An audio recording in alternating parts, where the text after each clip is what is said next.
자, 매일경제신문부터 보겠습니다. 임대사업 자영업자 대출한도 더 조인다라고 해서요. 가계부채 후속 대책을 정부가 주말 사이에 내놨습니다. 내년 3월부터 은행에서 부동산 임대업 여신 심사 때 임대업 이자 상한 비율을 산출해서 대출 적정성 여부를 더 깐깐하게 따진다고 합니다. 신 DTI가 도입이 되고요. DSR이 도입되는데 여기에 이어서 임대사업자에게도 적용되는 RTI까지 적용이 됩니다. 한마디로 얘기하면은 집이 없는 무주택자가 자기 돈과 은행에서 대출을 빌려서 집을 사는 것 외에 모든 다주택자 내지는 임대사업자에 대해서는 대출을 쪼갰다 이런 뜻이 됩니다. 정부가 이렇게 강력하게 나오는 이유는 부동산을 잡겠다는 목적도 있고요. 그리고 이 가계부채가 벌써 1,400조 원을 넘어서기 때문에 시한폭탄, 금리 상승이 곧 예정돼 있기 때문에 시한폭탄으로 작용될 것을 미리 미연에 막자는 그런 취지도 좀 있습니다. 효과를 발휘할지 모르겠습니다. 이주수 소장님. 원래 사실은 이런 조치에도 불구하고 지금 서울의 집값은 계속 오른다는 얘기가 있고 가계부채는 계속 늘어나요. 네네. 한쪽에서는 가계부채 우리 경제가 견딜만하다 이런 얘기들도 하고 다른 한쪽에서는 이렇게 자꾸만 위험하다는 얘기를 하고 어느 쪽 말이 맞는지 좀 헷갈려요. 글쎄요. 지금 전문가들 사이에서는 그 부채의 절대 규모에서는 아직까지는 위험수위다. 위험수위는 아니다라고 의견을 보이고 있습니다만 문제는 그 증가 속도라고 생각을 합니다. 지금 증가 속도가 정부가 얘기하는 것보다 늘 빠른 속도로 지금 부채 규모가 커지고 있기 때문에 결국에는 그 절대 규모 자체도 정부가 우려하는 내지는 통제가 가능하다라고 생각되는 수준을 넘어갈 가능성이 높기 때문에 정부는 이제 선제적으로 지금 그 가계부채 어떤 조정을 위한 그런 정책들을 내놓고 있는데 지금 이것이 어떻게 보면은 참 어려운 게 그러니까 만약에 가계 대출을 갖다가 규제하기 위해서 하게 되면은 또 이것이 부동산 가격이나 내지는 깡통 전세라든지 이런 것들이 생기기 때문에 무조건 통제만을 하고 규제만을 할 수 없는 그런 동전의 그러니까 칼날의 양면성을 갖고 있기 때문에 이 부분이 쉽지 않은데 지금 가계부채만큼은 속도에 있어서는 분명히 빨간 등이 지금 켜지고 있는 것만큼은 확실해 보입니다. 이번 주에 한국은행이 금리를 올릴 것이 거의 확실시된다 이런 언론 보도들이 나오고 있습니다. 무리하게 대출을 받은 상황에서 금리까지 오르게 되면 과거의 영국 또 일본의 사례가 재현되지 않을까 해서 좀 걱정스럽습니다. 자기가 감당 못할 대출, 빚은 안 지는 게 제일 좋겠죠. 근데 이제 금리 같은 경우에는 우리나라에서 이제 미국의 금리를 늘 주시할 수밖에 없는 상황인데 미국이 지금 계속해서 지금 기준금리를 올리고 있는 상황에서 대한민국 한국은행이 고집을 할 수는 없는 상황입니다. 왜냐하면 그렇게 되면 이제 자본 자체가 유출되기 때문에. 그러면은 울며 겨자 먹기식으로 미국보다는 높은 수준의 금리를 유지해야 되고 그러다 보면은 부채를 안고 있는 가게들은 더 가중된 부담을 느낄 수밖에 없고 이런 악순환에 빠지기 때문에 이 부분에 대한 적절한 정책적인 대합이 필요로 한 그런 상황이라고 하겠습니다. 알겠습니다. 이게 그동안 워낙 이제 저금리가 오래 지속되면서 이 저금리 상황에서 이 돈놀이 또는 부동산, 집 투자로 인해서 재미를 보신 분들 이제 금리 인상기에 접어들었습니다. 그 부분에 대해서는 좀 신중해야 될 것 같습니다. 잠시 뒤에 다루겠습니다만 박근혜 전 대통령의 오늘 재판이 재개됩니다. 그런데 예상을 했던 대로 불출석하겠다라고 이제 사유서를 제출했다고 합니다. 잠시 뒤에 조금 더 이 부분 자세히 짚어보도록 하겠습니다. 자, 문재인 대통령이 오늘 하루 연가를 냈습니다. 관저에서 휴식을 취한다라고 하는데 문 대통령이 연가를 쓴다면서 관저에서 하루 휴식을 취할 예정이다. 수석 보좌관회의는 열리지 않는다라고 얘기를 하고 있습니다. 대통령이 연가를 모두 다 쓰기로 했는데 총 14일 가운데 이제 7일이 남게 됐다고 합니다. 올해 가기 전에 다 쓰겠다고 합니다. 연가를 안 쓰면 오히려 불이익을 주겠다라는 얘기를 공직사회에도 던진 터라 대통령이 솔선수범하는 것 같습니다. 윤영우 교수님. 참, 어떤 대통령은 얼리버드라고 해서 새벽부터 일하고, 어떤 대통령은 평일에도 관저 밖으로 안 나오고, 이런 일도 좀 있었는데, 어쨌든 이 문 대통령의 이 연가를 쓰는 것을 좋아하시는 분들도 있고, 대통령이 저렇게 쉬니까 우리 사회에도 좀 쉬는 문화가 좀 정착이 됐구나, 이렇게 좋게 보시는 분도 있고, 다른 한쪽에서는 지금 북핵 문제, 지금 부동산, 가계부채, 또 이 적폐청산 등등 얼마나 현안이 많습니까? 대통령이 이렇게 쉬어도 되냐 이렇게 또 부정적으로 보시는 분들도 좀 있고 어떻게 봐야 됩니까? 아주 가장 정상적이고 솔선수범하는 그러한 역할을 하고 있다고 생각합니다. 그래서 사실 우리나라에서 이제 특히 공직에 있는 분들이 실제로는 일들 안 하는 경우에라도 일하는 것처럼 보여야만 되는 그런 문화가 상당히 오랫동안 지속되고 그게 유교 문화랄까 하여튼 강했죠. 그런데 이제 우리가 사회가 성숙하고 그렇기 때문에 인간이 기계가 아닌데 어떻게 쉬지 않고 돌아갈 수가 있겠습니까? 예. 또 그렇게 쉬지 않고 내린 선택이나 판단 이런 거는 엉망이 될 수밖에 없겠죠. 피곤한 상태에서 내는 그러면요. 건, 예. 그렇기 때문에 뭐 일 안 하고 놀자는 그러한 의미의 분위기를 지금 만드시려고 하는 것 같지는 않고 예. 누구나 다 쉬면서 쉴 때는 쉬면서 재충전해 갖고서 예. 일할 때는 또 열심히 일해야지 왜 일한다고 하면서 뭐 거기서 다시 잡지 뭐 기타 등등 뒤적이고 뭐 이런 식으로 해서는 예. 도대체 일하는지 쉬는지 모르잖아요. 그러니까 지금 아주 정상적인 그러한 길을 솔선수범하겠다. 예. 아주 좋게 생각하고 있습니다. 그러니까요. 뭐 최근에 해외 순방도 굉장히 좀 잦았고, 그러니까 피로도 좀 이제 쌓여 있고 그런 상황이기도 하고, 또 대통령은 휴가를 쓰고 쉰다고 해서 쉬는 게 아니죠. 예, 항상 이제 비상대기 연락을 받고 뭐 그러긴 합니다만 조금 머리를 식히면서 정책 구상을 하는 것도 뭐 나쁜 건 아닌 것 같아요. 우리나라도 좀 뭐 대통령이 골프도 치고 뭐 골프는 안 치시지만 골프도 치고 뭐 이렇게 뭐 수영도 좀 하고 뭐 이런 문화가 좀 열렸으면 좋겠습니다. 어쨌든 긍정적으로 봐야 된다 이런 얘기가 좀 있군요.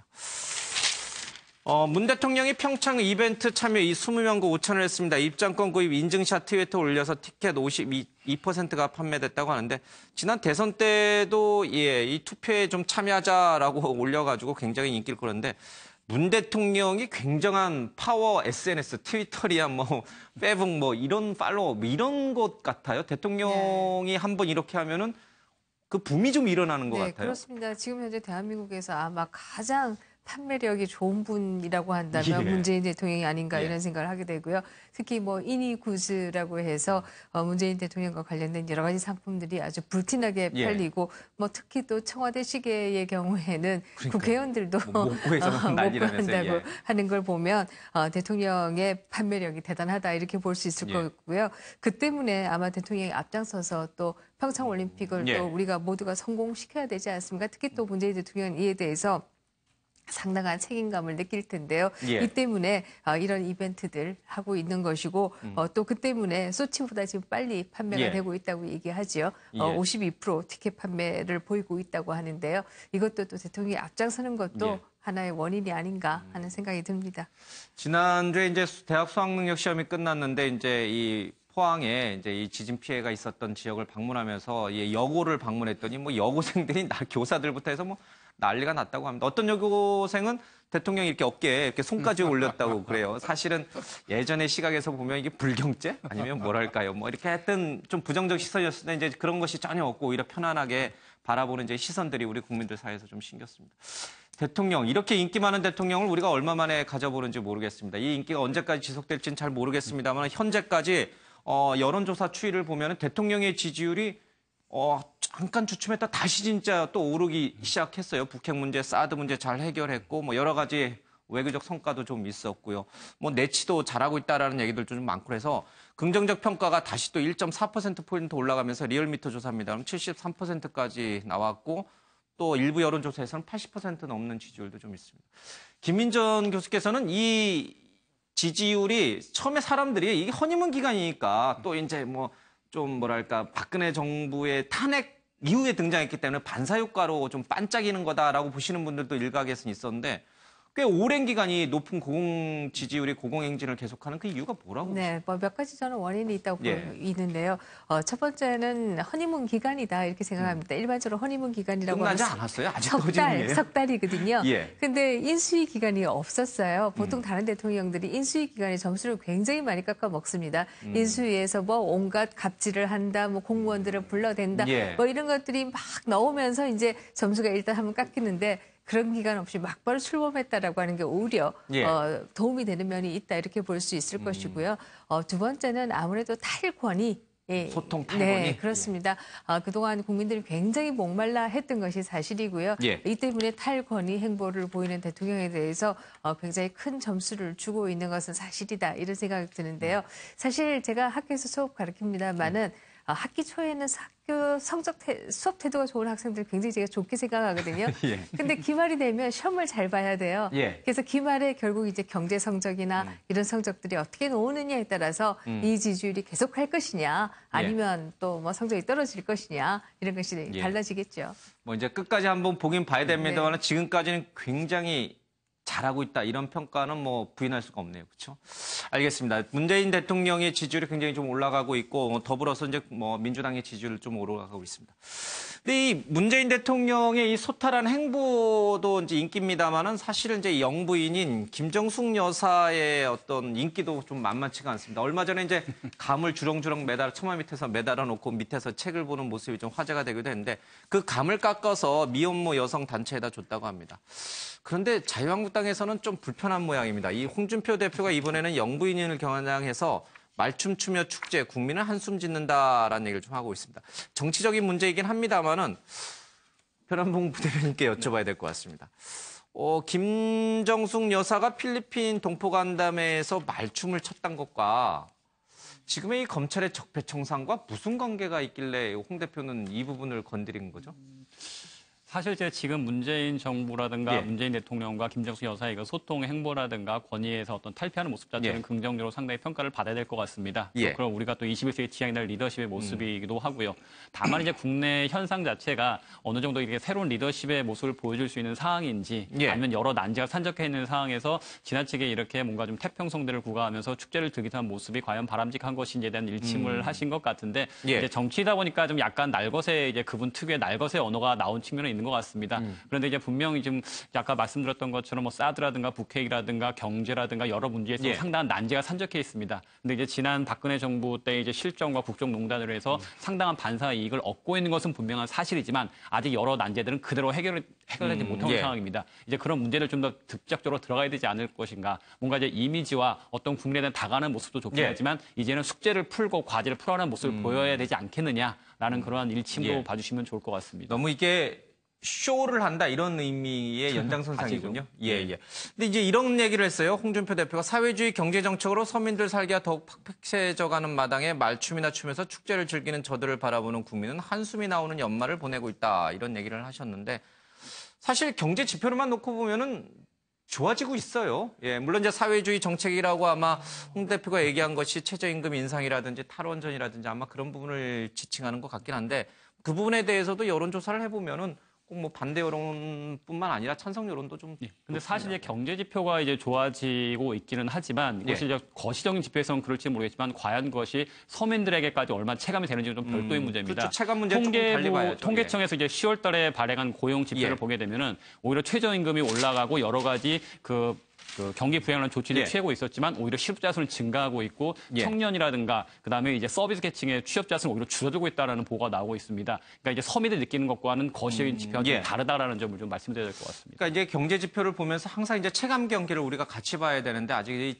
뭐 이게 서민들에게까지 온기가 퍼지기에는 좀 시간이 걸리는 문제는 있습니다. 그럼에도 불구하고 이제 지표가 올라가고 있으니까 그 부분에 대해서는 좀 긍정적인 신호로 좀 받아들여야 되지 않을까 싶기도 합니다.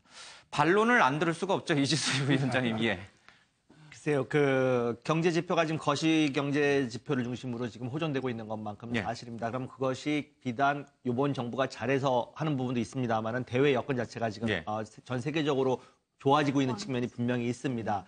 과거 정부에서도 보면은 사실 그런 기회들이 몇 번 왔었었는데 그 기회 자체를 실기한 것도 있기 때문에 이것 자체를 세계적으로 지금 여건이 좋아지는 것 자체를 국내의 어떤 경기 진작하는 데 있어 이용을 한다는 것 내지는 그 기회를 잡는 것 자체가 정부의 능력이라고 저는 충분히 볼 수 있다고 생각을 하고 있고요. 고용률에 대해서는 저도 찬성을 합니다. 지금 정부가 조금 예상했던 주춤하죠. 것보다는 예.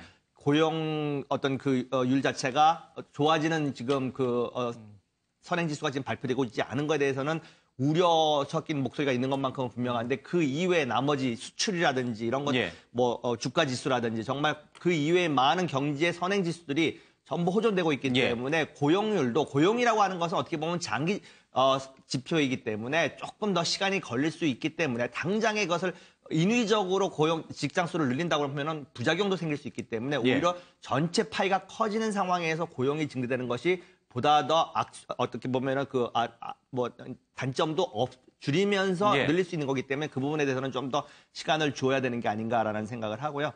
한 가지 이제 많은 분들이 이제 그럼 성과가 뭐냐라고는 하지만 사실은 우리나라 단임제, 대통령 단임제에서 성과라고 하는 것이 나타나는 것은 그러니까 중반 넘어서 나타나는 거지, 그것이 지금 이제 200일 된, 취임한 지 200일밖에 안 된 데서 성과를 따지는 것은 아직은 좀 섣부른 감이 있지 않은가라는 알겠습니다. 예, 다시 얘기를 원점으로 좀 돌리면은 과연 이게 대통령이 정치적인 쇼 또는 이벤트, 그러니까 이제 지지율을 끌어올리기 위한 그런 거에 골몰하는 거냐, 아니면은 정말 있는 그대로의 날 것을 그대로 보여주면서 정말 소탈한 행보를 이어가는 것이냐, 이 부분에 대해서는 자꾸만 이게 좀 논란이 계속 되네요. 예.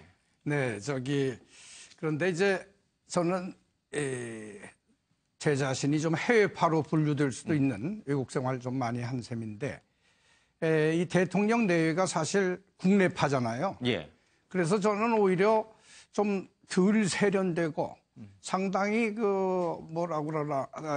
기존의 어떤 예. 그러한 정치 문화에 찌든 그런 것을 해외에 나가서도 보이시면 어떠나 하는 그런 좀 걱정이나 관심, 우려가 있었는데, 예. 이렇게 활달하게 말이죠.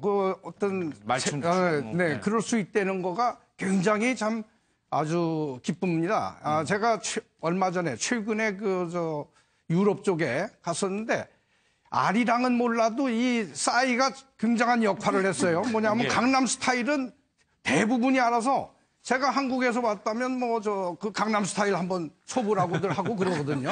예. 그런데 국제 무대에서 할 줄 모른다든지 이게 얼마나 촌스럽겠습니까? 예. 그런데 그렇게 활달하게 하고 그게 정말 세련되고 멋있는 일이고, 그다음에 우리가 지금들 경제도 다 그렇게 아주 나쁘지는 않다, 이런 예. 앞에 분들 다 얘기했지만, 서로 경제가 나쁘더라도 이 사람이 말이죠, 더 움츠러들고 침울하고 해서 일이 잘 됩니까?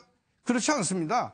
오히려 명랑하게 활력을 가져야 되는데, 저는 클래식 음악을 좋아하는 사람이지만 아침에는 오히려 이 빠른 음악을 들어요. 예. 왜? 아침에 활력을 받아야 그날 하루를 잘 할 수 있지 않겠습니까? 따라서 어떻게 이러한 일들 갖고서 정치적으로 시시비비 한다는 것 자체가 상당히 유치한 예. 거죠. 네. 알겠습니다. 우리 윤영희 교수님께서 한마디로 정리해 주셨습니다. 유치하다고. 예. 알겠습니다. 자, 이국정 교수 외침 통했다. 정부 외상센터 지원책 마련이라고 하는데요. 이국정 교수의 외침이 결국 좀 통한 걸까요? 여야가 이 외상센터에 대해서 예산을 좀 증액하는 문제에 사실상 합의했다라는 언론 보도도 나오고 있습니다. 관련 영상 좀 잠깐 보겠습니다. 외부에서 굉장히 나쁜 의견이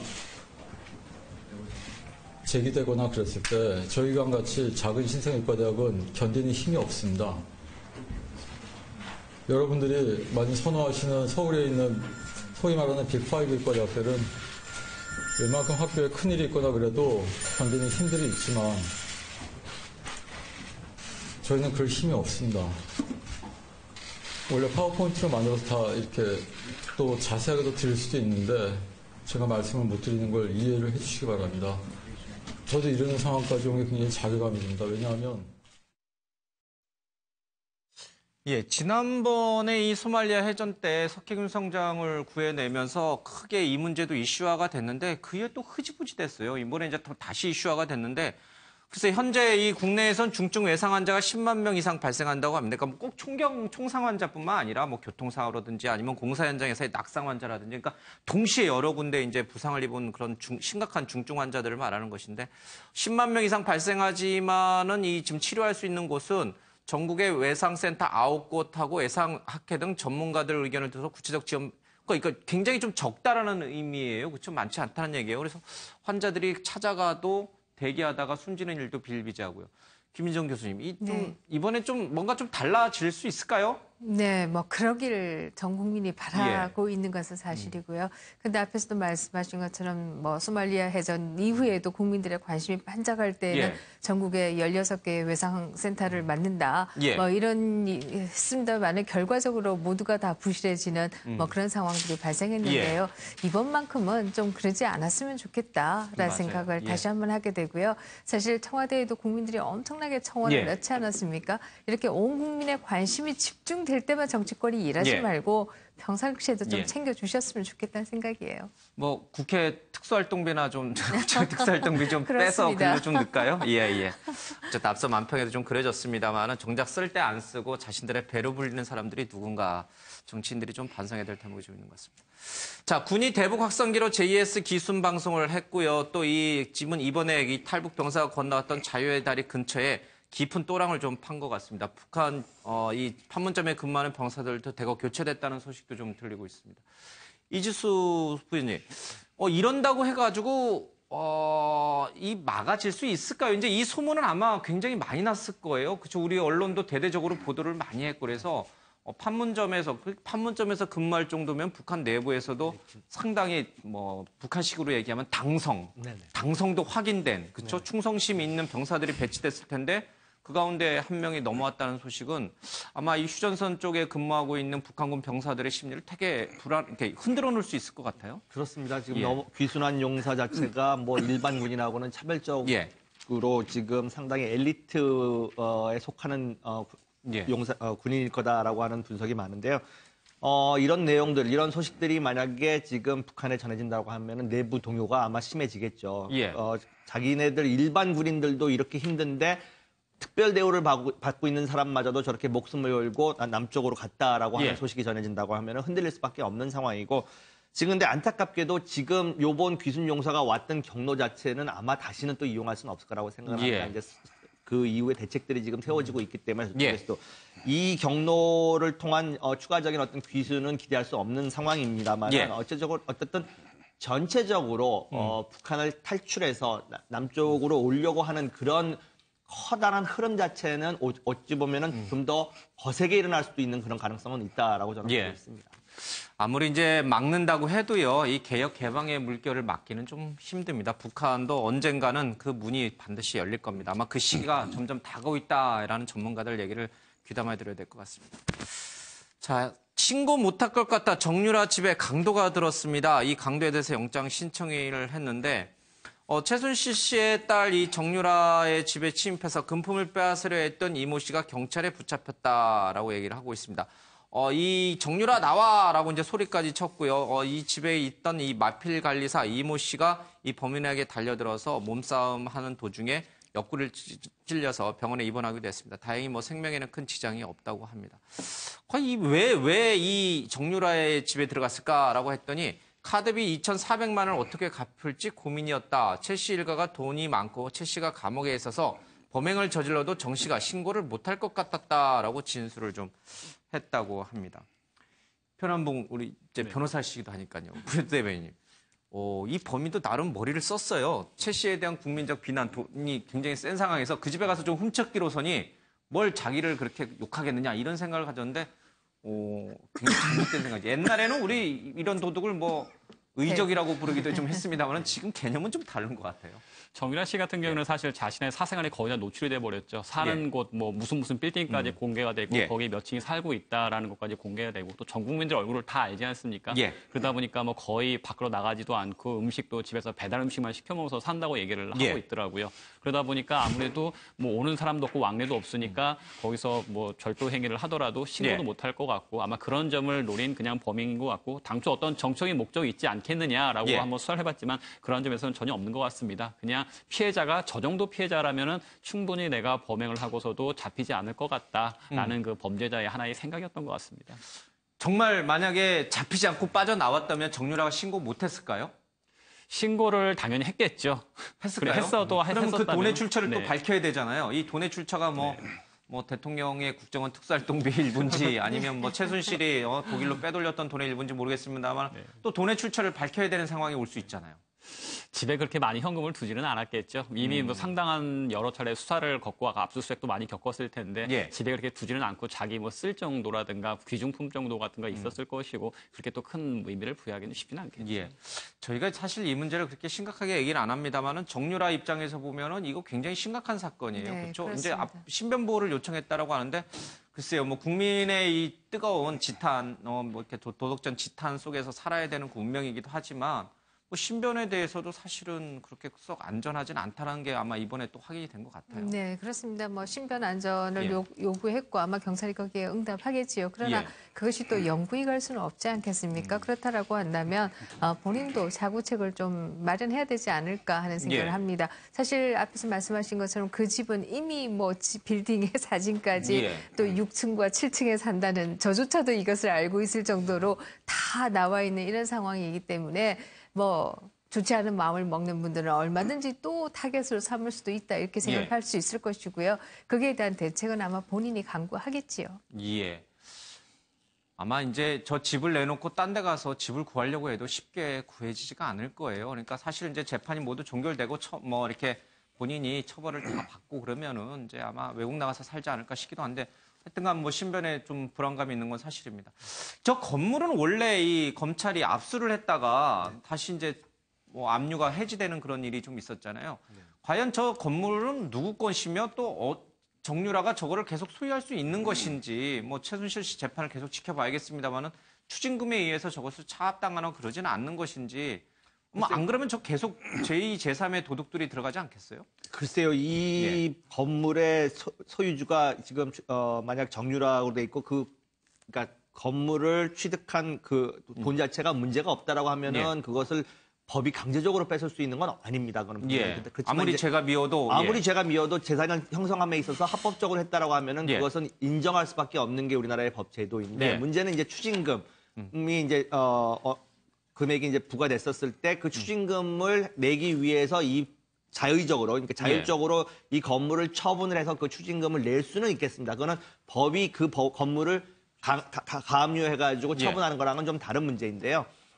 글쎄요, 지금 이런 말씀을 드리고 싶습니다. 우리나라가 문명 국가인 이유는 아무리 미운 죄를 지었다 하더라도 그분의 기본적인 인권 보장이 돼야 되는 겁니다. 그것이 그 사람이 밉고 지탄을 받고 법적 처벌을 받아야 되는 상황임에도 불구하고 그 사람에 대해서 범법을 할 수 있는 것까지 용납되는 건 아닙니다. 그런 측면에서 지금 이 집에 침입한 사람은 잘못된 생각을 분명히 한 거고요. 일반 국민들에게도 그런 말씀을 드리고 싶습니다. 지금 최순실이라든지 뭐 박근혜 전 대통령이라든지 정유라든지 죄를 지은 사람들은 전부 다 법에 합당한 처벌을 받아야 되는 거지 그것을 개인적으로 어떤 개인적인 차원에서의 응징이라든지 이런 것들은 좀 자제되어야 되는 그런 생각이 듭니다. 글쎄요, 뭐 여기서 정유라 편들었다고는 뭐 우리 네티즌들 시청자분들한테 엄청나게 혼이 날 것 같긴 합니다만은 정유라로서는 굉장히 큰 일을 겪었고 또 지금 이런 일까지 겪으면서 아마 심리적으로 굉장히 불안한 상태가 됐을 겁니다. 그러게 왜 그랬을까요? 처음부터 그런 일에 연루되지 말고 그런 행동을 하지 않았으면 어땠을까 하는 생각도 좀 듭니다. 어쨌든 지금 정윤혜 씨가 뭐 딸에게 대해서 좀 걱정하는 마음이 좀 있는 것 같습니다. 자, 다른 기사를 좀 보겠습니다. 42일 만에 박근혜 전 대통령 재판이 오늘 재개된다라고 하는데 앞서 잠깐 속보로 전해드렸습니다만 여전히 불출석하겠다고 했고 그 불출석 사유서를 좀 제출을 했습니다. 박진아 아나운서 얘기 좀 듣고 오겠습니다. 오늘 박근혜 전 대통령 재판이 재개됩니다. 박 전 대통령의 변호인단이 모두 사퇴하면서 40여일 동안 재판이 열리지 못했죠. 새로 선임된 국선 변호인 5명이 오늘 재판에 출석할 예정인데요. 하지만 당사자인 박 전 대통령은 오늘 오전 불출석 사유서를 제출했습니다. 앞서 불출석 가능성은 높게 전망됐는데요. 지난달 16일 재판부가 추가 구속영장을 발부하자 법치의 이름을 빌린 정치보복이다. 재판부에 대한 믿음이 더는 의미가 없다. 이렇게 주장한 데 이어서 국선 변호인단의 접견 요청을 2차례 모두 거부했다고 알려졌기 때문입니다. 예상대로 박 전 대통령은 건강상의 이유로 재판에 출석하지 않겠다고 밝혔습니다. 지난 21일 한 언론은 박 전 대통령이 외래병원에서 허리디스크 판정을 받았다라고 보도한 바 있는데요. 지난 7월에도 박 전 대통령이 발가락 부상을 이유로 3차례 재판에 출석하지 않았죠. 박 전 대통령이 불출석하면서 재판부가 피고인 없이 이뤄지는 벌석 재판을 강행할지 다시 재판을 연기할지 관심이 쏠립니다. 계속해서 대담 이어가겠습니다. 예상했던 대로 박근혜 전 대통령이 재판에 참석하지 않겠다라는 뜻을 오늘 아침에 전달을 했다고 합니다. 건강상의 이유다라고 하는데 최근에 뭐 허리디스크 판정을 받은 것도 아마 영향을 준 것 같습니다. 변함동 부대표님, 합당한 이유인가요?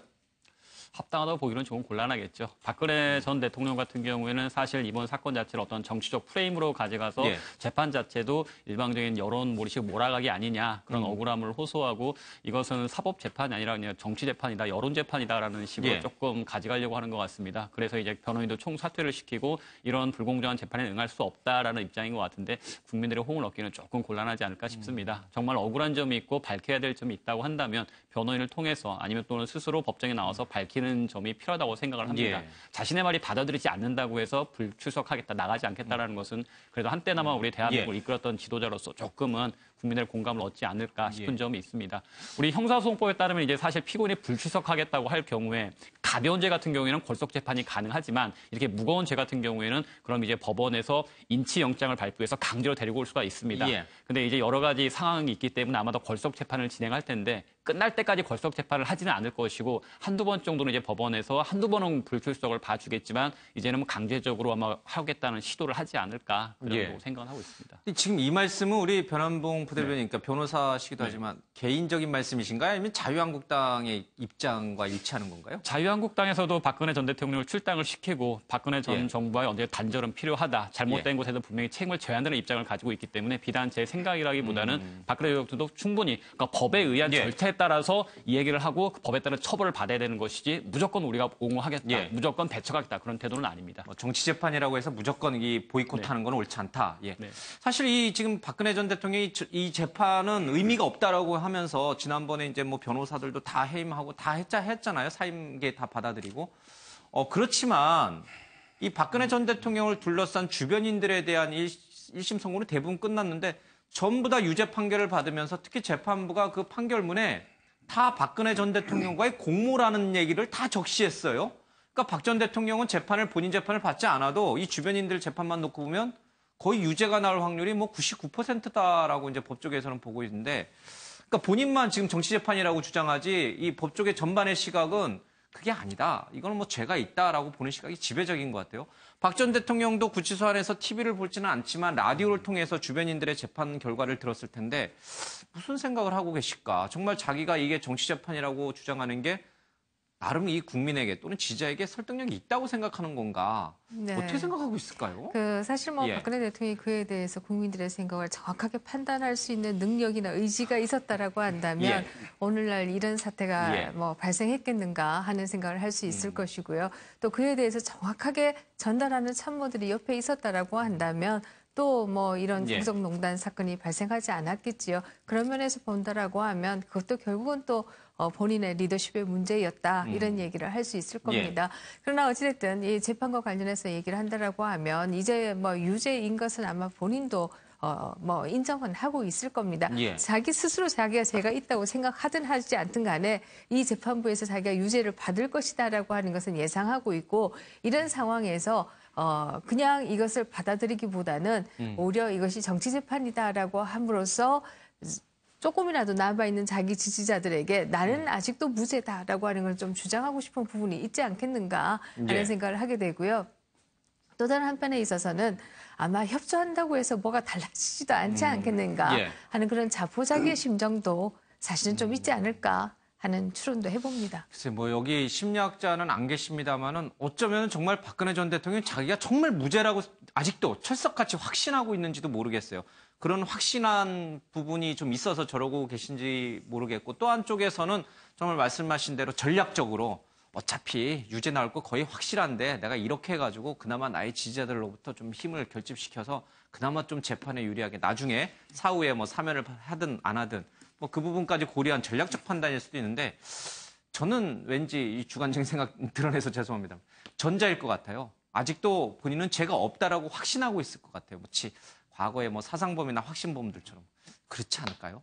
네, 그럴 수 있습니다. 사실 박근혜 대통령의 리더십을 보면은 결국은 우리가 유신 시대, 권위주의 시대, 본인이 보고 듣고 했던 그 시대를 벗어나지 못했다.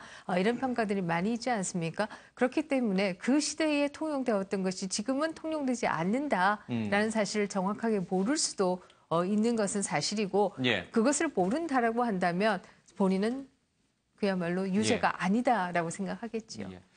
뭐 전 세계 외신들이나 전 세계 국가들이 우리나라를 참 극찬하잖아요. 단기간에 산업화도 이뤘고 또 그 민주화도 상당히 빠른 속도로 이뤘고 뭐 지난번에 보여줬던 촛불혁명 같은 경우는 뭐 굉장히 세계사적으로도 유례가 없는 아주 민주적인 어떤 그런 절차였기 때문에 극찬을 하는데 이런 굉장히 앞서가는 민주주의 국가 제도 시스템 하에서 전직 대통령이 보여주고 있는 이 재판 보이콧은 되려 그 역행하는 듯한 그런 느낌을 주는 것 같아요. 글쎄, 그래서 예. 이제 탄핵도 받게 되고 그랬겠습니다. 그런데 이제 우리 저 앵커 말씀처럼 저도 박 대통령 자신이 죄가 없다고 생각할 수 있다 하는 쪽으로 생각해요. 그런데 이제 법에서는 모르는 것도 죄라고 그러지 않습니까? 예를 예. 들면 이게 법에 위반되는 건지 내가 몰라서 어떤 죄를 저질렀다. 그거를 불법 위법으로 해서 처벌을 하지 몰랐으니까 그냥 용서해 준다. 이렇게 법은 안 되어 있거든요. 그렇죠. 예. 그렇기 때문에 이제 지금 박 전 대통령의 변호인단들이 이제 이러이러한 것은 본인은 서로 선의해서 뭘 했다고 하더라도 법적으로 위반이고 불법이었기 때문에 이런 면에서의 어떤 그 처벌을 받게 될 수가 있다. 이런 것을 설명을 하는 것이 변호인의 역할인데 예. 과거 대통령 시절에도 김민정 교수 얘기처럼 그 측근에 있다는 사람들이 말이죠. 도대체가 제대로 정말 충성심을 발휘하려면 자기가 잘리는 한이 있어도 좀 이렇게 그 본인을 위해서 그 사실대로 얘기를 해줘야 되는 거거든요. 그러니까 지금 변호인단들도 마찬가지예요. 그러한 거를 설명을 하는 가운데 이 법치국가에서는 어느 누구라도 법을 재판을 받을 권리도 있고 의무도 예. 있단 말이죠. 이런 거를 주입시켜서 조금 전에 말씀한 것처럼 국내적으로 우리가 참 우리 수준에 맞는 그러한 모범을 보이는으로 인해서 예. 박 대통령도 그 마지막으로라도 본인의 어떤 그 명예라든지 품격 예. 그러한 걸 유지할 수 있는 이번이 또 마지막 그 기회 아닌가 저는 예. 그렇게 생각해서 좀 안타깝습니다. 예. 그러니까 몰랐다고 해서 죄가 면제되는 건 아니죠. 예. 법을 모른다고 해서 그것이 용서받을 수 있는 근거가 되는 건 아닙니다. 어쨌든 너무 딱한데, 그러니까 뭐 다른 재판 변호인들을 뭐 얼굴을 볼 수 있어야 뭐 그런 조언도 하죠. 그러니까 유영하 변호사가 좀 했었어야 그렇죠. 된다. 전에 변호사들. 네. 예, 안타깝습니다.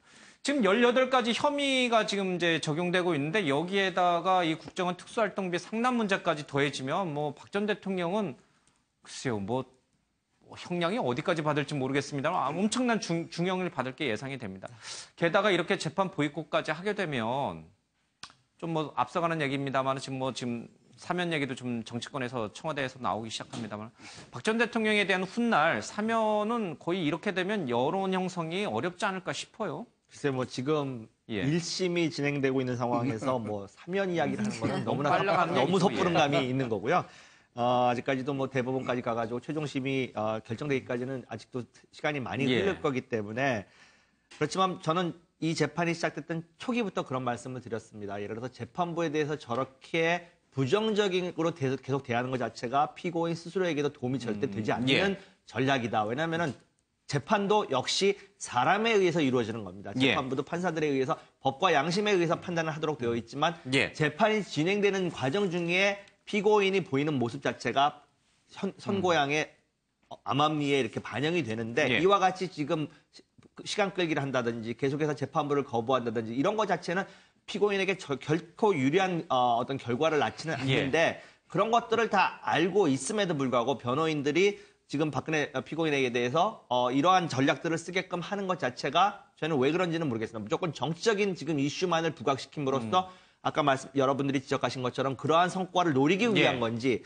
정말로 이제는 어떤 거를 해도 어떤 이야기를 하든 어떤 법리적인 논거를 대더라도 결과는 정해져 있다라고 하는 거를 그냥 숙명처럼 받아들이면서 지금과 같은 이런 모습을 보이는지는 저로서는 뭐 알 수는 없습니다만은 분명히 한 나라의 대통령이었던 사람입니다. 그리고 우리 이제는 자기가 하나하나 하는 행동들이 역사에 남을 일들이기 때문에 역사 앞에 겸허한 자세를 보이는 것만큼을 제가 좀 부탁드리고 싶습니다. 그러니까 이제 저런 모습을 보이는 것 자체가 자꾸만 지금 더 이상 이를 인심도 없겠습니다만은 자꾸만 이제 이 동정을 좀 잃고 인심을 잃고 가게 되는 거겠죠. 그걸 아시는지 모르시는지 잘 모르겠습니다.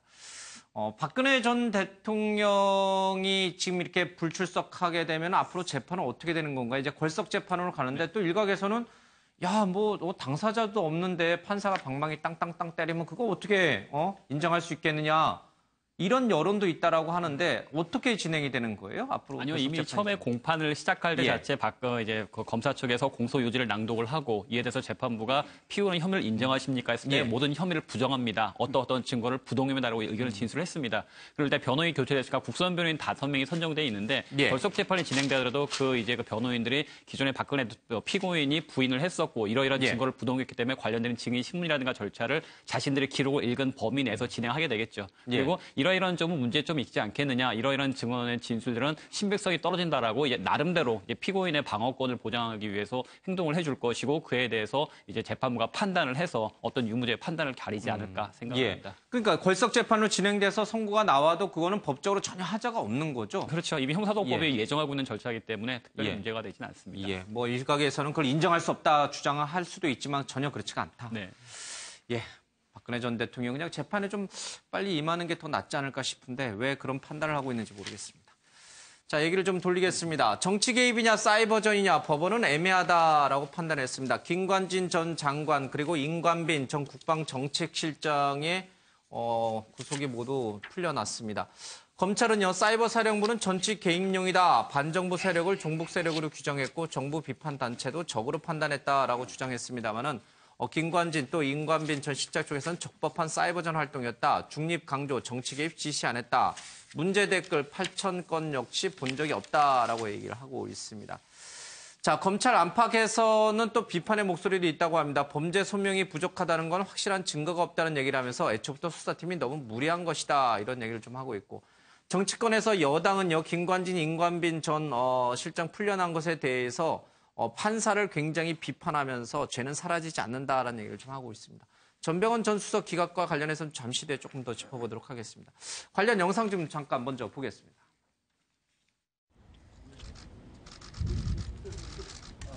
장관님, 박근혜 대통령 각하님으로 신경 어떠신지. 뭐 수사가 계속 될 테니 성실하게 임할 겁니다. 잠시만. 박근혜 대통령 각하님은 소명됐다고 보시면 예, 앞으로 수사에 계속 성실히 임할 겁니다. 군 대통령 안전한 것으로 모셔야 됩니다.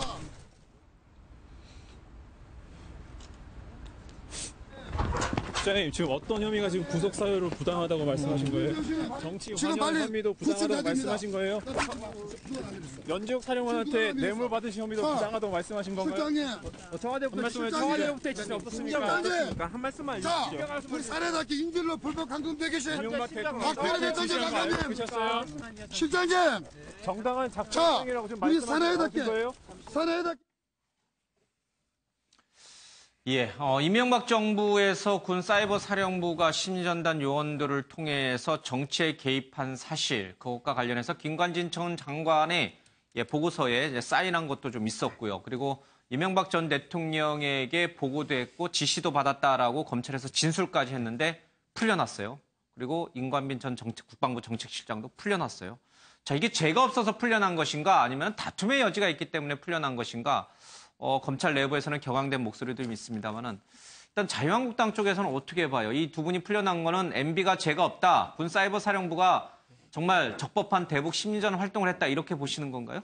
정치적으로 해석을 하기보다는 물론 이제 정치인들이니까 어떤 정치적 의미를 부여할 수는 있겠죠. 근데 그 전에 법원의 판단 자체 그대로를 보는 것이 가장 좋지 않을까 생각합니다. 아직 혐의에 대한 소명이 부족하다. 그러니까 사이버 사령부를 만든 것까지는 맞겠지만 그 사이버 사령부를 통해서 정치에 개입을 하고 댓글 공작을 해라고는 구체적인 지시가 있었는지에서는 아직 소명이 부족하다고 보여진다. 이 부분에서는 다툼의 여지가 있기 때문에 그 피의자들이 자신의 그 절차적 방어권을 보장을 충분히 행사하기 위해서는 아직 좀 구속할 필요가 없다고 보여진다. 불구속 원칙에 충실하는 것이 좋다라고 보는 법원의 판단 그대로 해석하는 것이 좋지 않을까. 아직까지 검찰에서는 여러 가지 수사를 하고 있긴 하지만 지금까지는 법원에서 볼 때는 그렇게 명백한 연결고리가 인정되지 않는다. 그 법원의 판단 자체만으로 봐야 될 것 같습니다. 그러니까 군 사이버 사령부의 정치 개입은 확실하다. 그러나 그것이 김관진과 이명박 뭐 등등 그런 고위직까지 책임을 물을 일이냐 이 부분이 쟁점이라는 건가요? 그렇죠. 아니면 군 사이버 사령부의 활동 자체가 일부 요원의 극히 소수의 일탈은 있었을지언정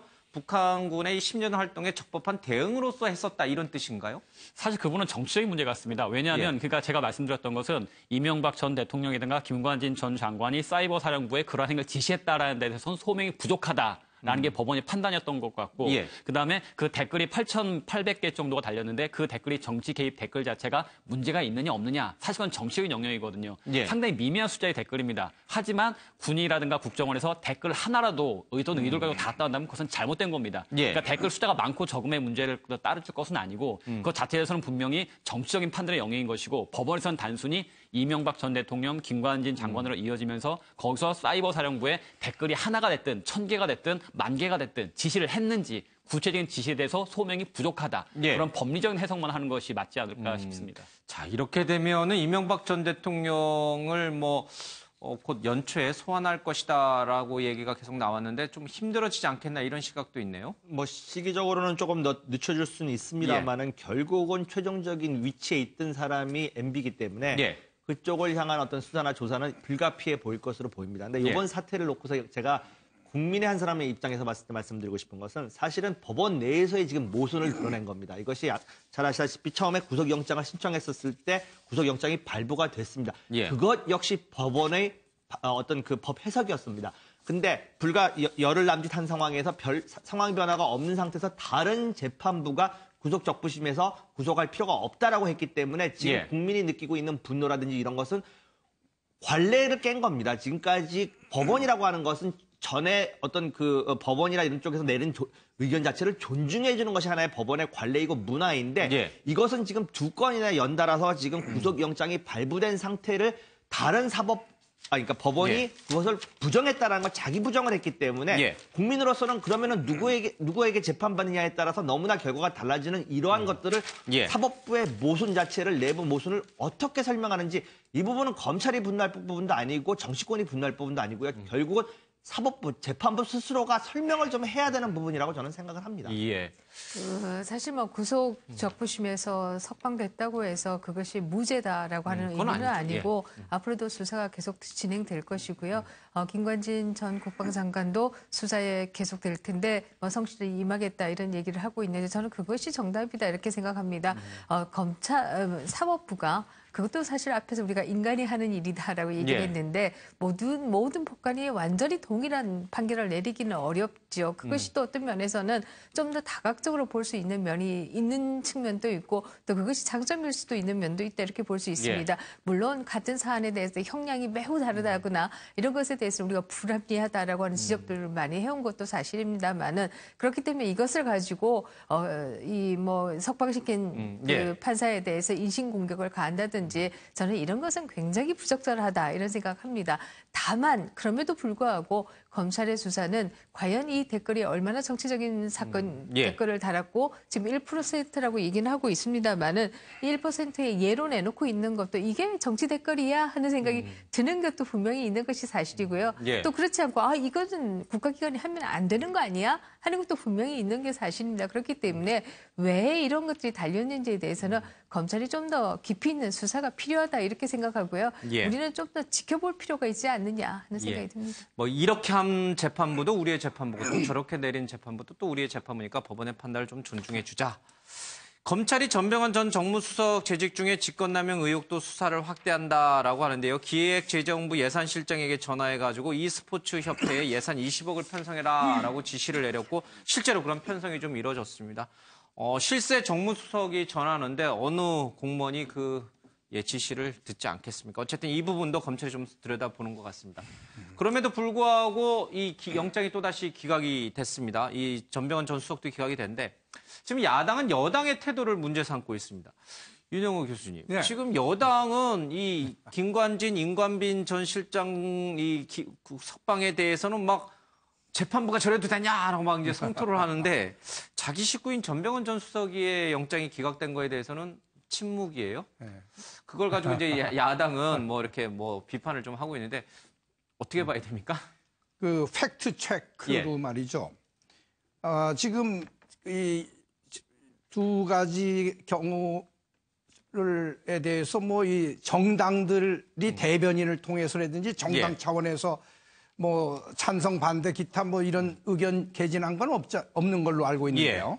바로 그게 정답입니다. 뭐냐 하면 이 법의 절차를 집행해 나가는데 관해서 어떤 정당이든 그거에 대해서 뭐 정말 그 우리 법적 절차에 대해서 직접 도전하는 그것은 법치주의를 무시하는 거니까 있을 수 없는 얘기고 그러나 이제 개별 의원들이 자기 의견 견해로 뭐 각자 얘기하는 것은 여당 야당 막론하고 그 얼마든지 있을 수 있는 일이고 따라서 뭐 그것을 언론이나 이런 데서 너무 뭐 큰 뉴스로 취급할 필요는 없지 않겠는가.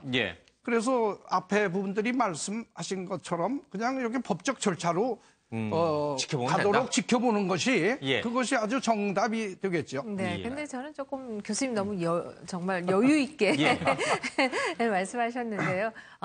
모 의원의 경우에는 판사가 TK다. 이런 지역 감정을 불러일으키기도 하는데요. 네, 그렇습니다. 그런 것은 저는 정말 옳지 않다고 생각합니다. 이 판사의 판결이 나는 이런 면에서 동의하지 못한다. 뭐 이런 얘기는 저는 얼마든지 개인 의견으로 얘기할 수 있다고 생각하는데요. 한국 정치도 그냥 맨날 이 TK다, PK다, 뭐 이렇게 지역 감정을 불러일으켜서 그 프레임으로 보는데 저는 사법부의 판결조차도 또 그 프레임을 갖다 대는 거 이거 정말 잘못됐다고 생각합니다. 알겠습니다. 어쨌든 지금 뭐 잇따라서 영장이 기각되기도 하고 전병헌 전 수석에 대해서도 굉장히 검찰이 자신 있어 했는데 기각을 된 걸 보면 지금 뭔가 윤석열 이 팀에서 중앙지검장인데요. 뭔가 좀 너무 마음이 급한 게 아닌가 뭐 그런 분석 기사들도 좀 나오고 있습니다. 잠시 뒤에 조금 다루겠습니다만 그런 부분도 좀 한번 좀 생각을 해봐야 될 필요가 좀 있는 것 같습니다. 자, 검찰 간부가 우병우 연락책이었다라고 하는데 우병우 전 민정수석과 이 국정원을 연결시켜주는 현직 검찰 간부가 있었다고 합니다. 그래서 검찰 내부의 수사 상황이 실시간으로 우병우 전 민정수석에게 전달이 됐다라고 얘기를 좀 하고 있는데 뭐 사실이라고 한다면 검찰 내부에 이른바 엑스맨이 있었다는 거예요. 그렇죠? 이것도 근데 거론된 이 해당 이 간부도 사실 무근이다라고 하면서 강하게 좀 부인을 좀 하고 있습니다. 사태가 어떻게 흘러갈지 모르겠습니다만은 검찰 내부에 우병우 전 수석의 소위 측근이 있어서 실시간으로 검찰이 어떤 부분을 수사하고 있는지 어떤 부분에 관심이 있는지가 이 우병우 전 민정수석에 전달했다.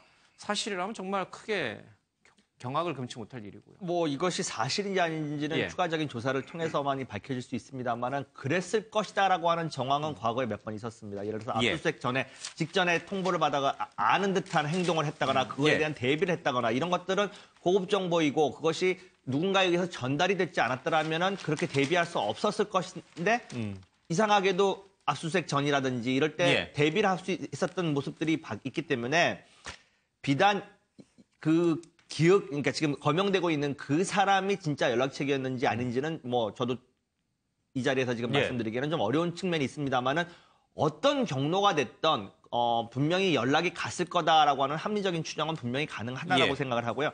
그랬기 때문에 얼마 전에 이루어졌던 기습적인 압수수색, 핸드폰을 압수했다거나 이런 부분에 대해서 할 수밖에 없었다라고 하는 정당성을 지금 받고 싶어하는 그런 이유도 저는 된다라고 생각합니다. 이 현직 간부는 과거에 이제 국정원에 근무한 적이 파견을 가서 이제 근무한 적이 있어서 이 추명호 전 국장이랑 좀 잘 아는 사이였고 뭐 안부 전화를 한 것이지 뭐 특별하게 검찰 수사 내용을 알려주기 위해서 한 것은 아니다라고 얘기는 하고 있습니다만 검찰이 핸드폰과 이 차량까지 좀 압수수색에 들어갔습니다. 우병우 재판에서 느닷없이 전병헌 전 수석이 거론됐는데 민정수석이 왜 안종범 전 수석과 관련해서 감찰하지 않느냐라는 그 부분과 관련해서 이번에 봐라 전병헌 전 수석에 대해서도 조국 민정수석이 감찰하지 않았지 않느냐.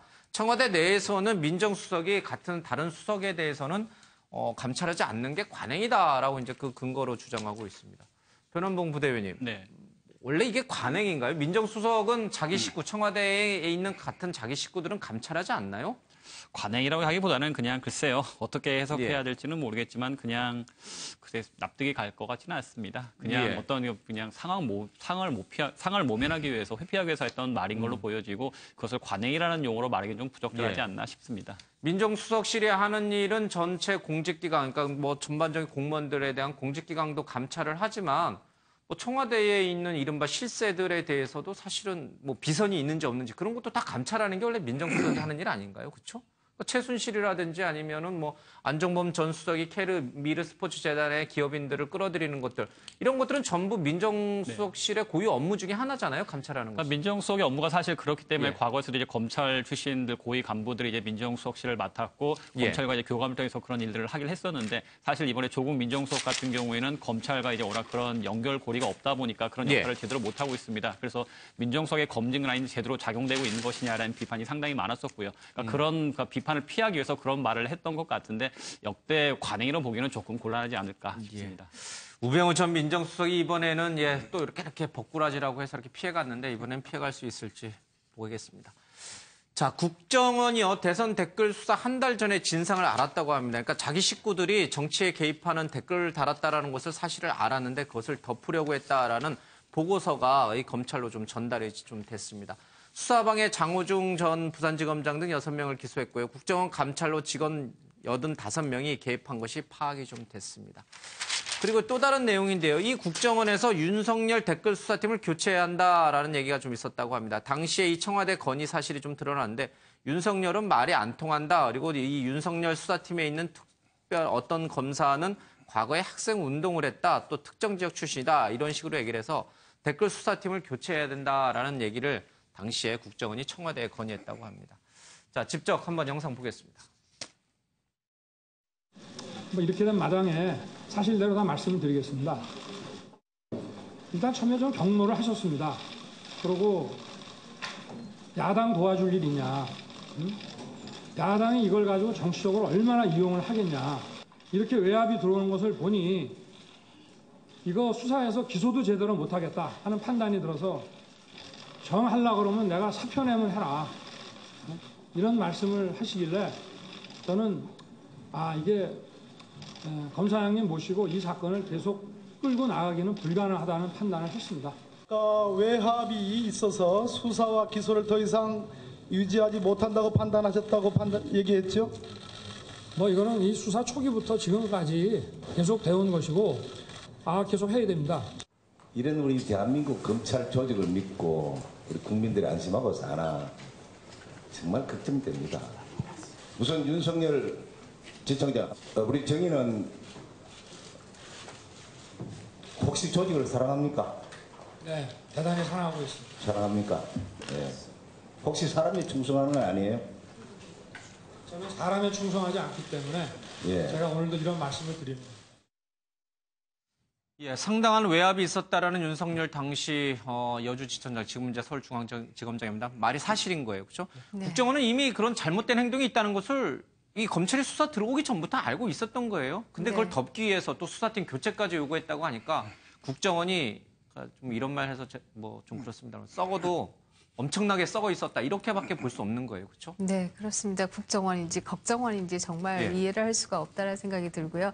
사실 그 정부는 민주주의를 지켜야 할, 수호해야 될 책무를 가지고 있는데요. 정부가 앞장서서 이렇게 민주주의를 파괴한다. 이거 정말 있을 수 없는 일이다라는 생각을 하게 됩니다. 그러나 저 당시에 그래도 용감한 그 검사가 있어서 그래도 그 당시에 사건을 상당히 조금이라도 파헤쳐 놓은 것이 오늘날 완전히 다 수사에 들어갈 수 있었던 그 기반이 되었다라고 하는 것은 그나마 한국 민주주의의 아주 조그마한 희망이 아니었던가 하는 생각을 하게 되고요.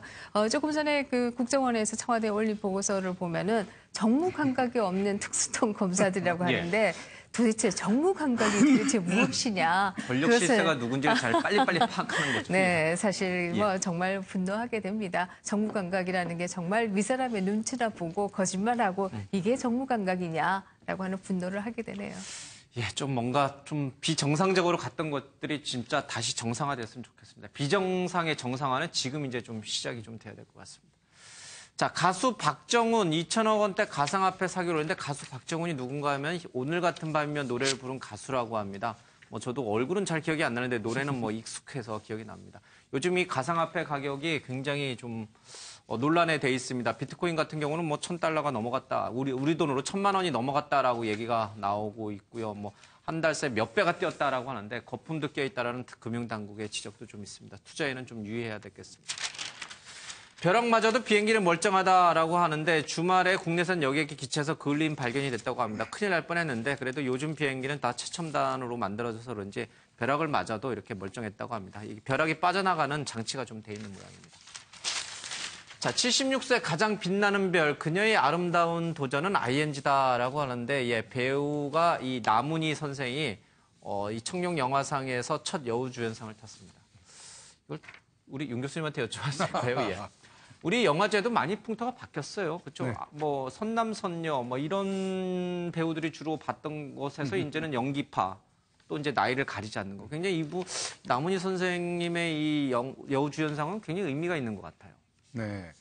그 이제 문화예술 쪽에 제가 많은 관심과 예. 또 좋아하기 때문에 저를 지명해 주신 것 같아서 예. 소문이 빨리 나는다 예. 이렇게 생각하는데 사실 지금 우리는 이제 노장청의 그러한 균형이 맞는 그런 시대에 살고 있고 예. 그런데 언제부터인가 이제 이 무슨 연예계라든지 기타 이런 데서 젊은이들의 무대처럼 예. 그렇게 말씀하신 것처럼 이렇게 되어서는 그 사회 전체의 희로애락을 반영하는 것이 또 하나의 그 예술의 영역인데 예. 그러한 면에서도 어긋나고 그런 생각을 하던 차에 예. 이렇게 좀 나이 드신 노 배우가 수상의 영예를 받으니까 아주 남의 일 같지 않고 아주 예. 즐겁게 저는 뉴스를 봤습니다. 뭐 외신에서나 볼 수 있을 것만 같았던 그런 기사에서 눈에 많이 띕니다. 70대의 주연과 최고 연기상을 같이 받은 것은 세계적으로도 굉장히 드문 케이스라고 합니다. 예, 우리나라도 이제 좀 많이 영역이 좀 넓어진 것 같다는 생각이 좀 듭니다. 짧게 정치 얘기 하나 좀 더 다루겠습니다. 국민의당인데 유성엽 의원이요. 안철수 통합하려면 보따리 싸라. 국민의당 개파 분할 본격화되고 있다는 얘기를 좀 하고 있습니다. 국민의당과 이 바른정당의 통합 움직임이 가속화되면서 안철수 국민의당 대표를 둘러싼 얘기도 좀 많이 나오고 있습니다. 하나 더 보면요. 국민의당 중도 통합 내용 격화, 찬성 반대파 서로 당 떠나라 이렇게 좀 얘기를 하고 있습니다. 언제까지 이 내용이 계속될지 모르겠습니다. 오늘 만평을 보니까 좀 안철수가 이제 아기가 타고 있어요라고 하는데 그 아기가 운전대를 쥐고 있는 모습이고 박지원 이제 의원이 그 옆에서 불안해서 안전벨트 잡고 있는 만평인데 이주수 부위원님 이거 언제까지 내용이 계속 될까요? 글쎄요, 지금 일부 쪽에서는 지금 안철수 대표를 중심으로 지금 강하게 드라이브를 걸고 있는 것만큼은 사실인데 또 호남 중진을 중심으로 그에 대한 극렬한 저항을 하고 있는 것 또한 사실입니다. 근데 저는 지방선거 전에는 어떤 식으로든지 일단락이 되지 않을까라는 생각을 해보는데요. 서로가 지금 당을 떠나라고 하는 이유가 있습니다. 사실은 국민의당이라고 하는 곳이 비례의원, 대표 의원들이 많기 때문에 떠나는 사람들은 그 비례대표 의원들을 함께 가지 못합니다. 그렇기 때문에 남아있는 당, 소위 말하는 이렇게 물려받는 당, 남아있는 당이 국회의원들이 더 많은 당이 될 가능성이 크기 때문에 서로가 양쪽을 향해서 떠나라. 그래야만이 비례대표 의원들을 함께 못 갈 것이다라고 하는 아마 그런 것들이 깔려있지 않나라는 생각을 해봅니다. 한번 20초만 사실 이 문제가 저는 제일 중요해서 오늘 우리가 다뤄야 될 문제 중에 첫 번째로 했었으면 했어요. 이유는 다른 문제는 뭐 과거의 문제들이지만 이건 현재 및 미래의 문제거든요. 그리고 이게 무슨 바른정당 국민의당만의 문제가 아니고 앞으로 우리나라의 정치 구도나 체제가 어떻게 되느냐 이런 건데 이 소탐 대실이라 할까 이런 식으로 지금 이 지방선거만 의식에 갖고서 막 이렇게 되는데 이 개헌 쪽을 내다봐야 돼요. 알겠습니다. 우리가 이제 다당제로 가는 것이 바람직한 거고 따라서 이 안철수 대표라든지 국민의당은 당내에서 이제 더 이상 싸우지 말고 다당제를 위한 개헌안에 전력을 했으면 하는 겁니다. 알겠습니다. 오늘 시간이 없어서 조금 더 듣고 싶은데 죄송합니다. 자, 오늘 여기서 마치겠습니다. 고맙습니다.